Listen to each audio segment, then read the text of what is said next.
click on your image. At the top, click on Background Remover. This allows you to now create the silhouette figure of this person in this example. And I would like to mention that there is a crown symbol next to Background Remover. So if you are on the free plan, you would have to subscribe to the Pro plan to be able to use the Background Remover feature. Next, I want to go to Edit and scroll to the bottom until you see Filters.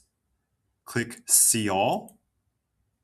And we're going to scroll all the way down until we get to Duotone. And we're going to click Custom.